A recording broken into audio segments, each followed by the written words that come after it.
علی طلوع کوئی قبر میں نہیں اترا، اپنے ہاتھ پہ لے کے اترے قبر میں اور دفن کر کے اب جو اٹھے تو پھر علی تھے، روشنی پھیلی اٹھے، اپنے ہاتھ سے قبر بنا۔ وصیت میں یہی ہوتا ہے، مرنے کے بعد جو کچھ ہوگا وہ وصی کو کرنا ہوتا ہے۔ کسی نے علی سے یہ پوچھا، کسی تاریخ نے یہ لکھا، کیسا عجیب جملہ دے رہا ہوں آپ کو سوچنے کے لیے۔ کوئی ہسٹری لکھنے والا ایک جملہ یہ تو لکھ جاتا کہ مدینے میں بڑے کپڑے بیچنے والے تھے، کفن لے کے کون آیا؟ کس کے پیسے کا کفن دیا گیا؟ وہ کفن جو علی نے پہنایا ہے محمد کو، وہ کس کا تھا، کہاں سے آیا؟ وصی کے علاوہ مانگا ہوا کفن نہیں دیا جاتا۔ ایک پیسہ بھی اگر کفن پہ رہ جائے تو پوچھ پوچھ کے لوگ دیتے ہیں۔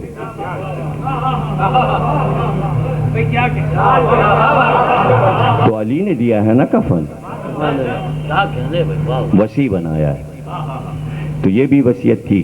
کیسے لٹانا، کفن کیسے پہنانا، یہ بھی کہہ دیا۔ غسل کرتے وقت سوا علی تمہارے، جملے مورخین نے لکھ دیے، کوئی نہ آئے اندر، یا علی جو بھی آئے گا اندھا ہو جائے گا، جو آئے گا اندھا ہو جائے گا تمہارے علاوہ۔ تو عبداللہ ابن عباس اور قسم بن عباس جو چچا بھائی ہیں، علی نے سب کی آنکھوں پہ پٹیاں باندھی تھی، جو پانی ڈال رہے تھے اندھے ہو جاتے۔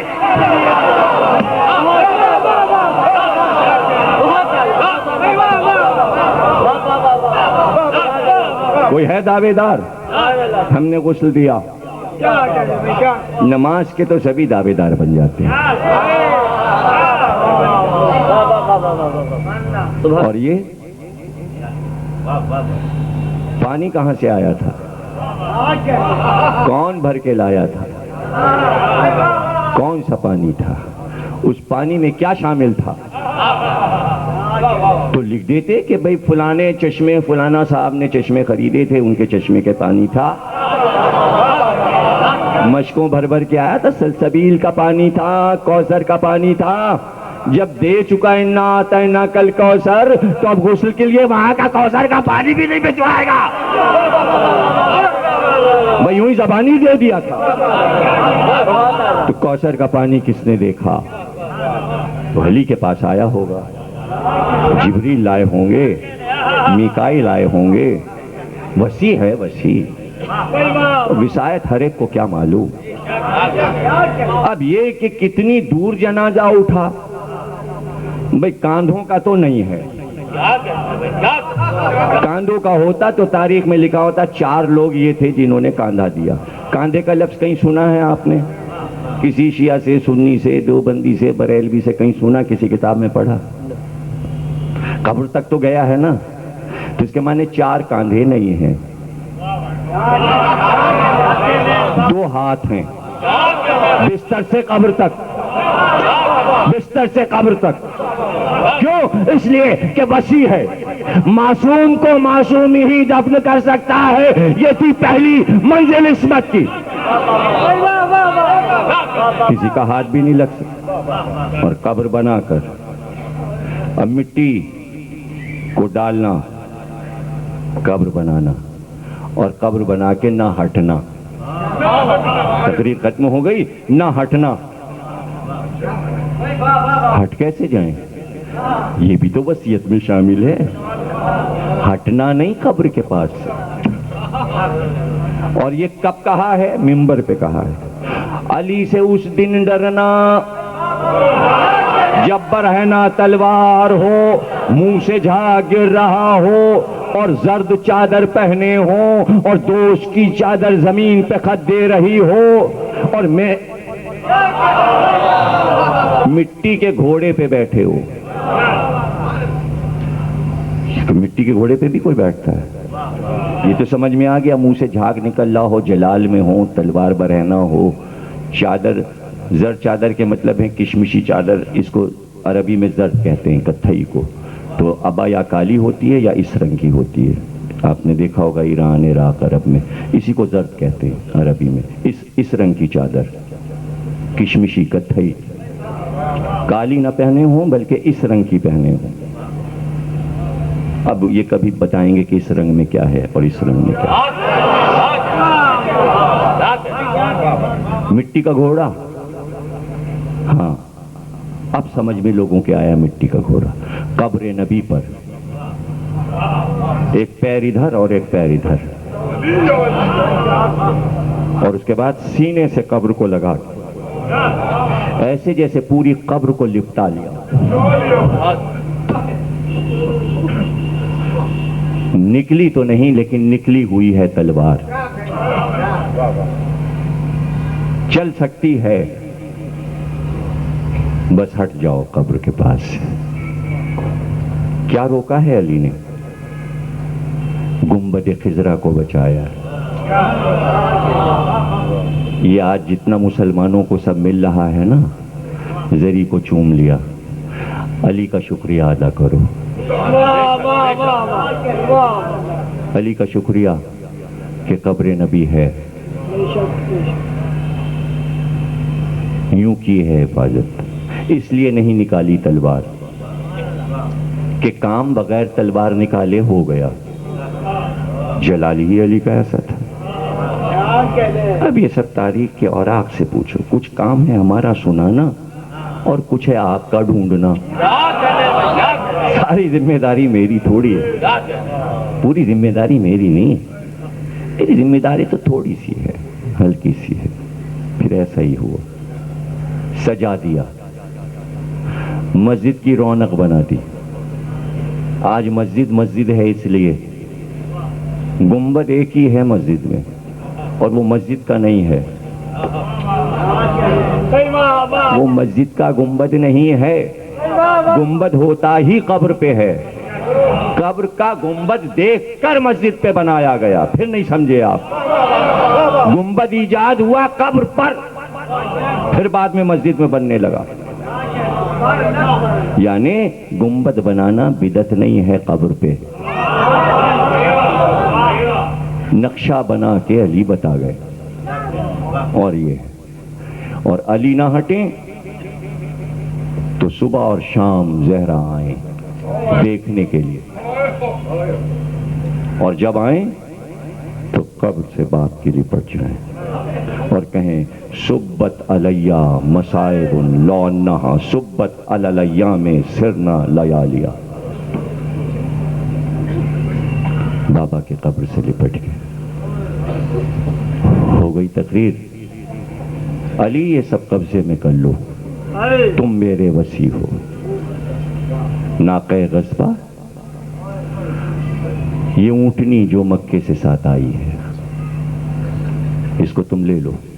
تو کسی نے دعویٰ بھی نہیں کیا کہ یہ ہمیں دے دو، اس لیے کہ وصی کے پاس چیزیں رہتی ہیں. ابھی آنکھ بند ہوئے تیسرا دن ہے، لوگ دوڑے ہوئے آئے اور آ کر کہا بی بی فاطمہ زہرا، رسول اللہ کے ناقے نے چلانا اور رونا شروع کر دیا وفات نبی کے بعد سے. بی بی نے کہا اسے باندھو نہیں، اسے کھول دو، اس کی رسی کھول دو، اس پہ سختی مت کرو. میں اس کا مزاج سمجھتی ہوں، گھر کا جانور، کھول دو اسے. لوگوں نے کہا کھانا پینا اس نے چھوڑ دیا، آج تیسرا دن ہے اس نے کچھ نہیں کھایا. بی بی نے کہا اسے اس کے حال پہ چھوڑ دو، بس اسے باندھنا نہیں. رسی اس کی کھولی گئی اور جیسے ہی رسی کھولی گئی بھاگتا ہوا چلا اور آ کے قبر نبی پہ اپنا منہ رکھ.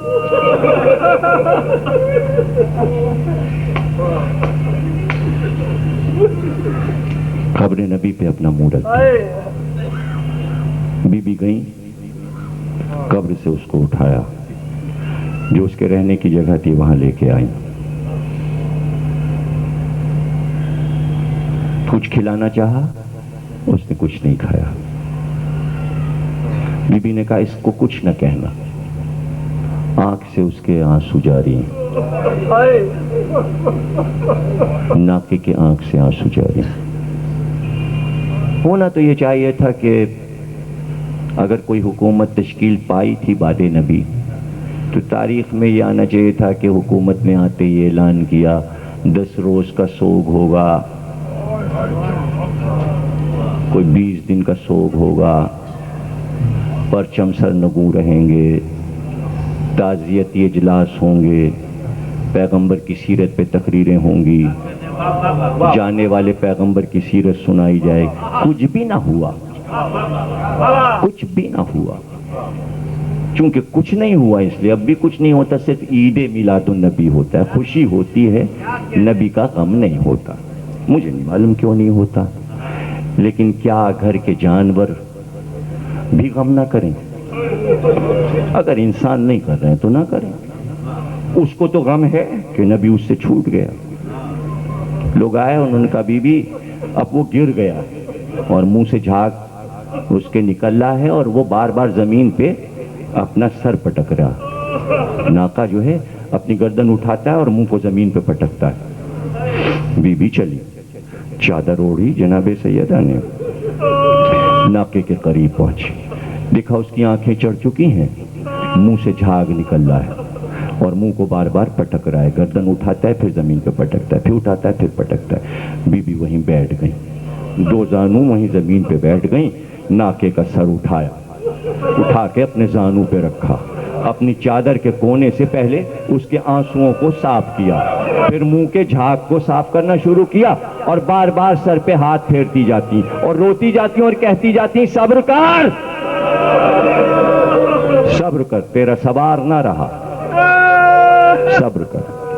کافی دیر اس کے پاس بیٹھی رہی. گھر واپس آئیں, کچھ دیر نہ گزری تھی کہ لوگ بھاگتے ہوئے آئے اور کہا ناقہ مر گیا, حضور کی اونٹنی مر گئی. بی بی کو بتایا گیا کہ اونٹنی مر گئی. بنی ہاشم کو بلوایا, مولا علی کو ساتھ لے کے چلی, آئیں اور آ کے کھڑی ہو گئیں. گھر سے چادریں منگوائیں اور اس کے بعد کہا میرے سامنے اس کو کفن پہناؤ. قبر کھدوائی بی بی سیدہ نے,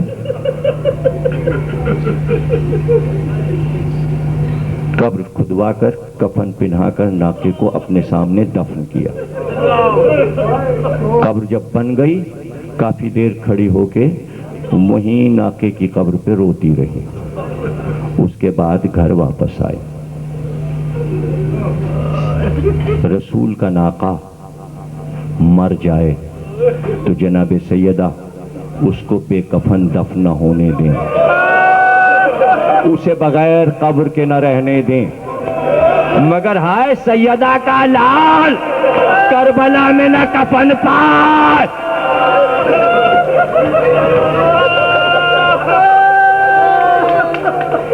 جزاک اللہ.